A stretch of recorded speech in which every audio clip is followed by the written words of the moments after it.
Ko Teina Herzer. I'm the Digital Engagement Manager for MOTAT, and we are the Museum of Transport and Technology here at Tamaki Makaurau.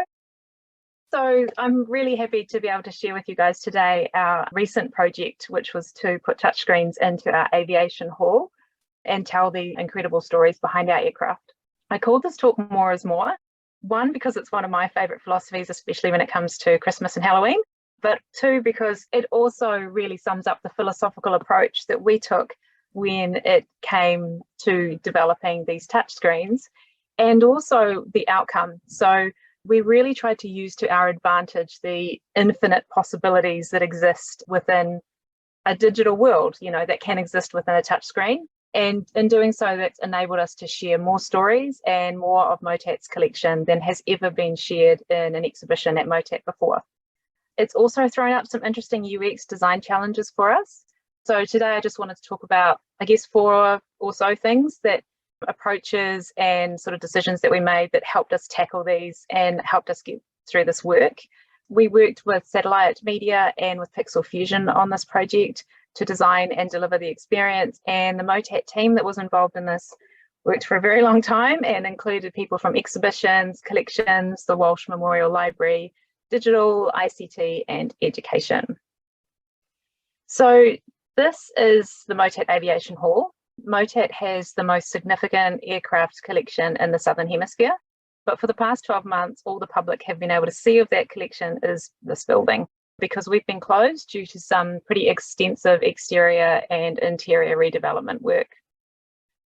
Inside the building though, this is the one view of the collection. So this is our super sexy military aircraft, but there's about the same behind me in the shot here. Now this is actually a shot from when the Aviation Hall was open.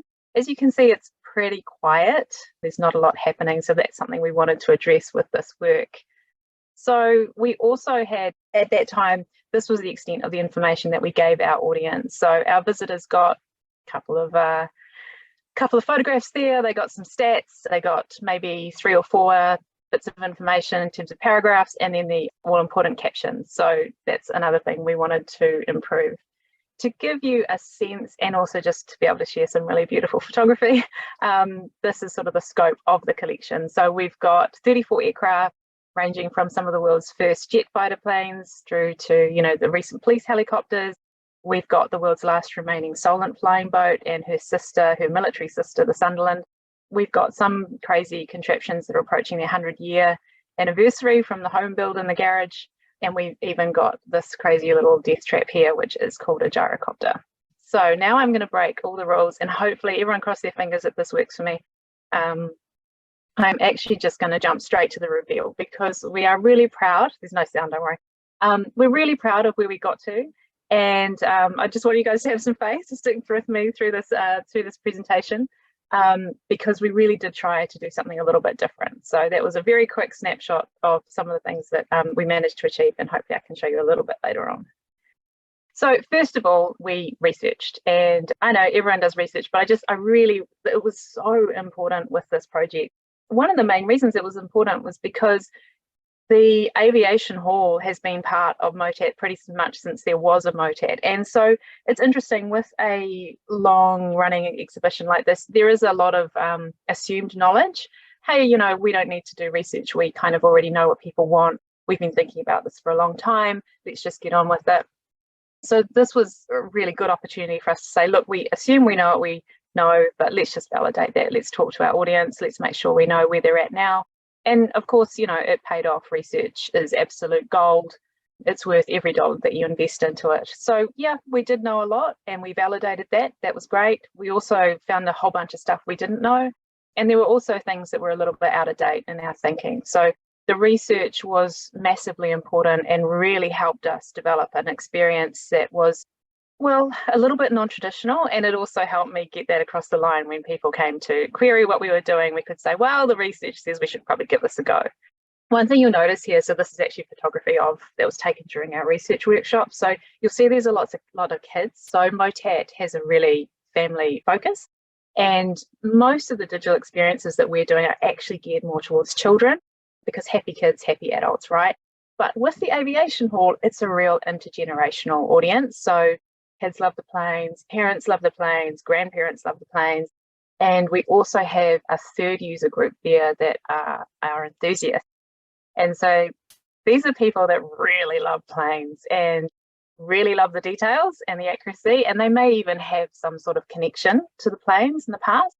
So we've got quite a challenge there when it came to designing this experience, where we were designing it from possibly 5-year-old early readers right through to our enthusiasts who are looking at all the nitty-gritty detail. So we called that our Pixar challenge, which is based basically on the movie house Pixar and how they managed to create these movies that are for kids but have this universal appeal that, you know, parents and grandparents managed to really love them as well. The main insight was, rather unsurprisingly though, and thankfully everyone from, you know, the kids through to the grandparents, the enthusiasts and the staff, we all want to get in the planes and we all want to fly them. We can't fly them, so we want to see them fly, we want to hear them fly.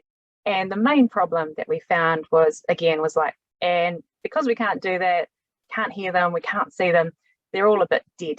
And the whole hall's a bit of a mausoleum. So that was our challenge to face. And that also led us to our mission statement. So a mission statement was actually really important because this job went on for a very long time and across a lot of people.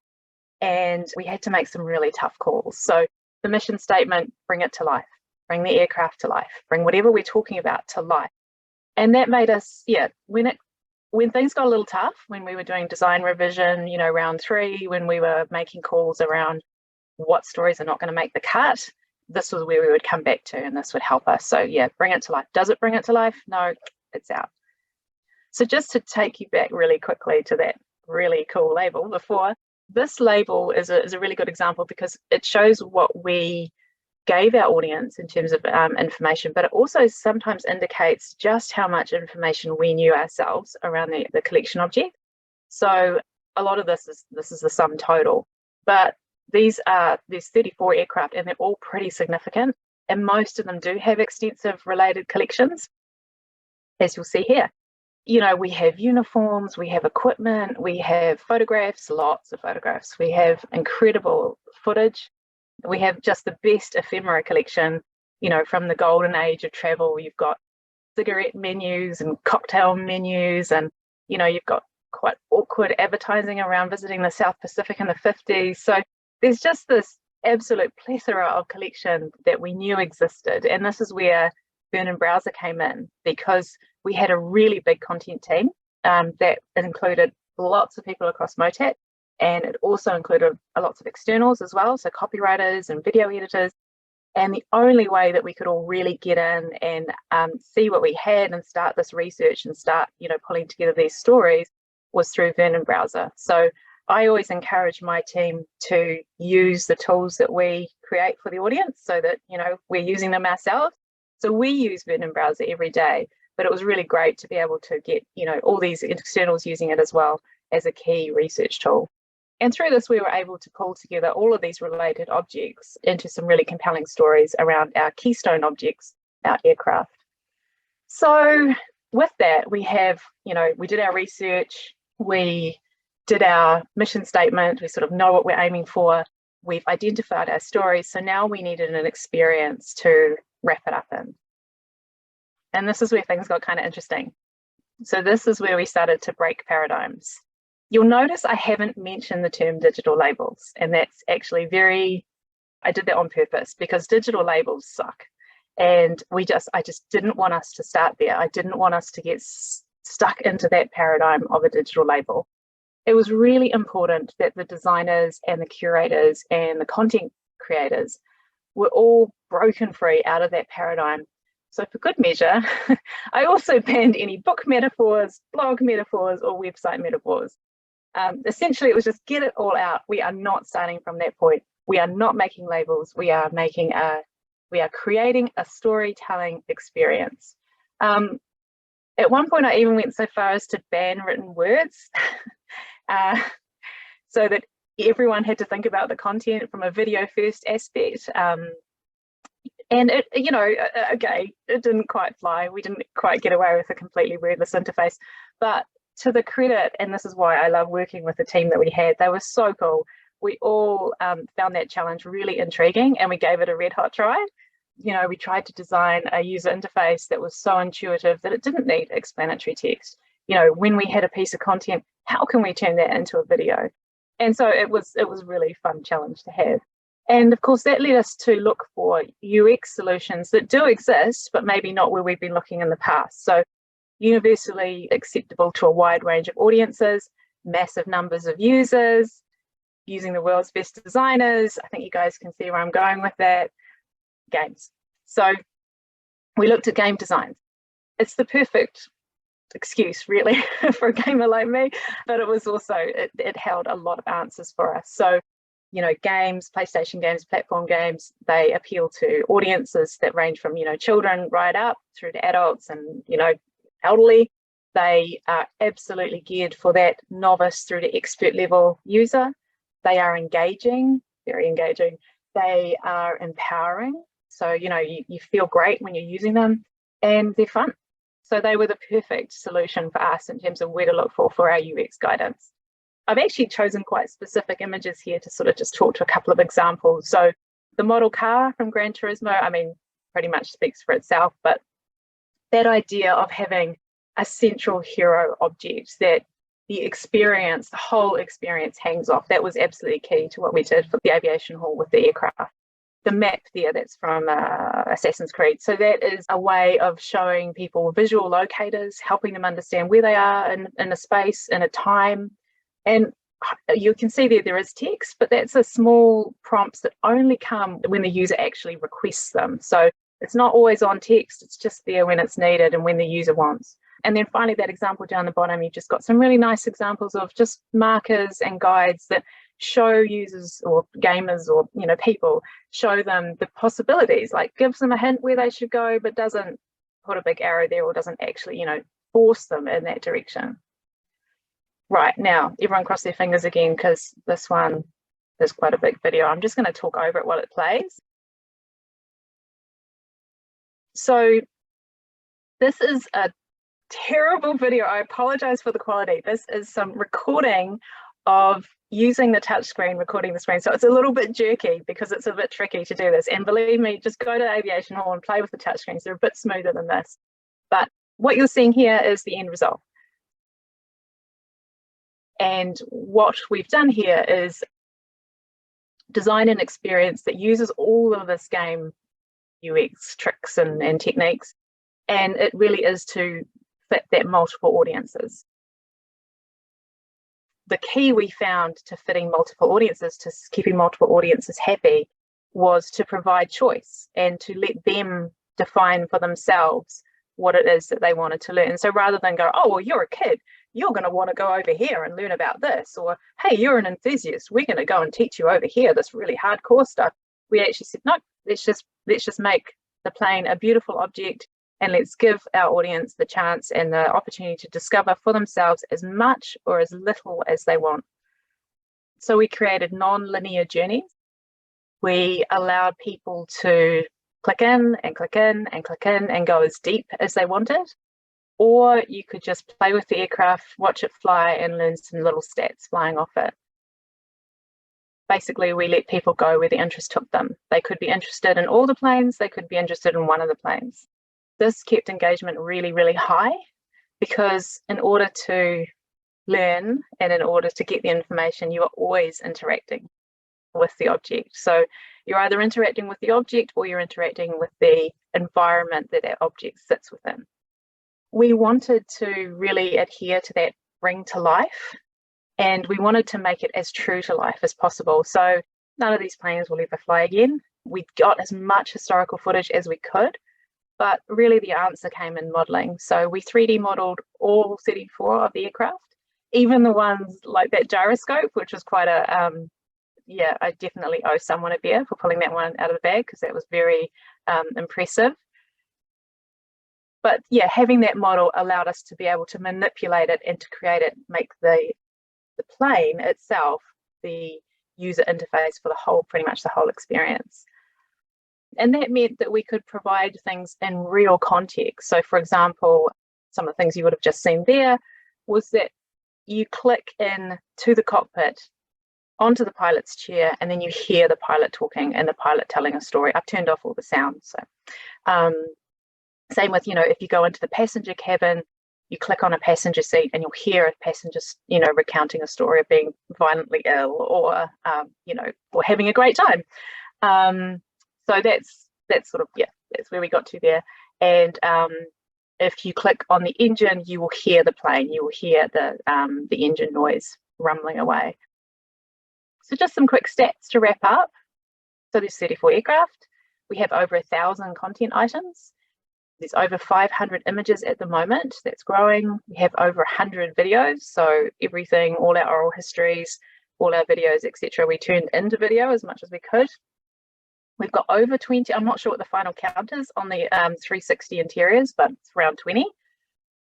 And the amount of content that we can handle from now is actually enormous. So because we've put these aircraft in effectively this infinite world. So this is all running through Unity, through a gaming engine.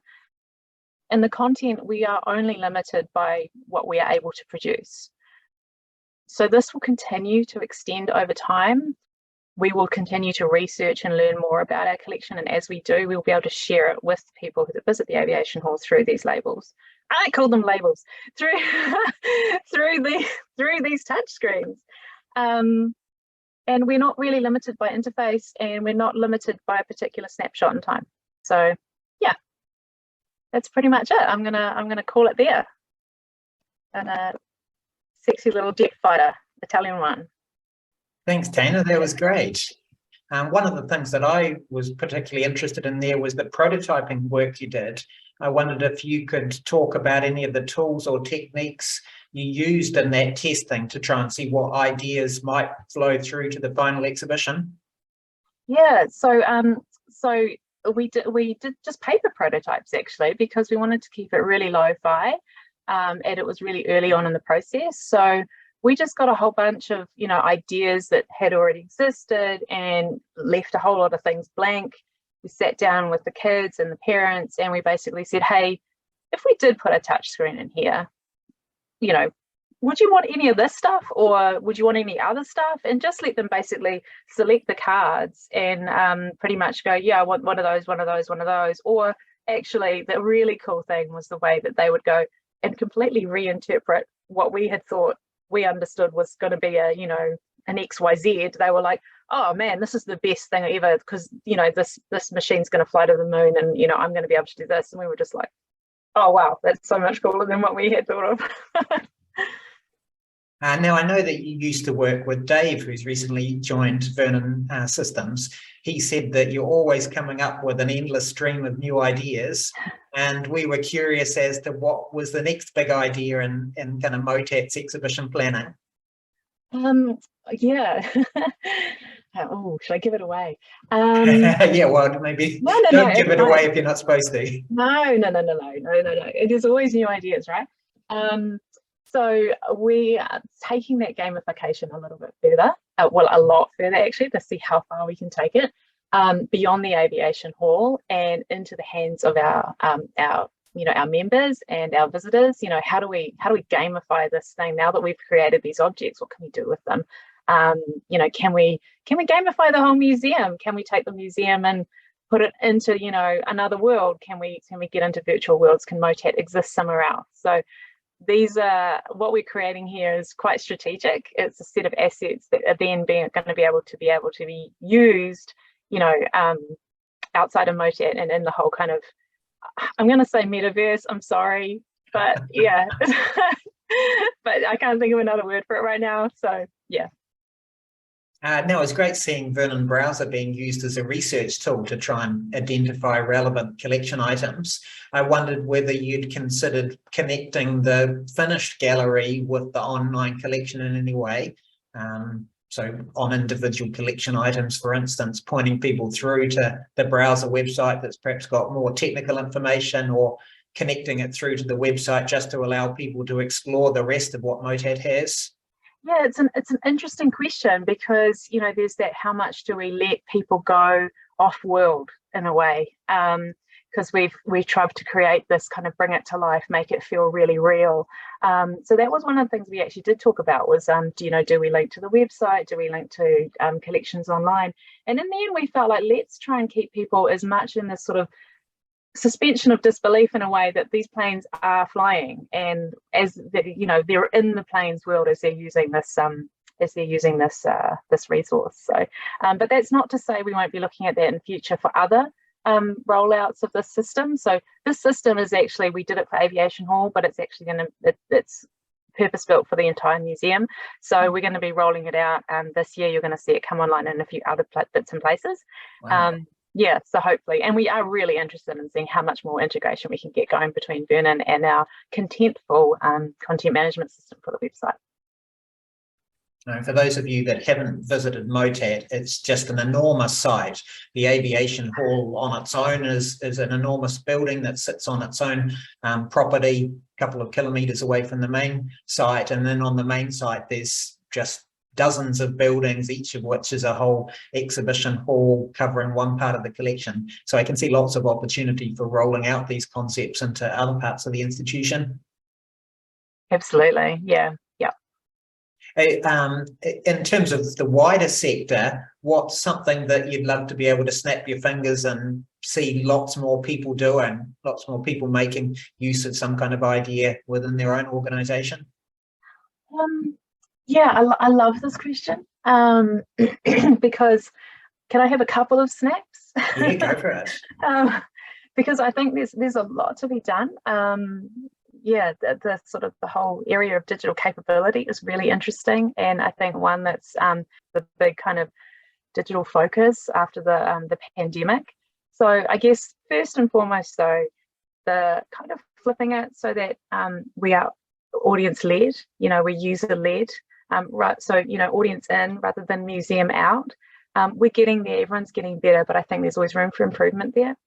And then the second would be just really just kind of getting more support for digital and what it can do to enhance your exhibitions. So, and what that actually means. So moving away from kind of, the big flashy, shiny digital thing over there, whereas the rest of the exhibition is here, and it's all the kind of some important serious learning, and just getting that, digital is completely integrated and kind of catching up with how the rest of the audience is using digital in their, in their everyday life. So those would be the two things.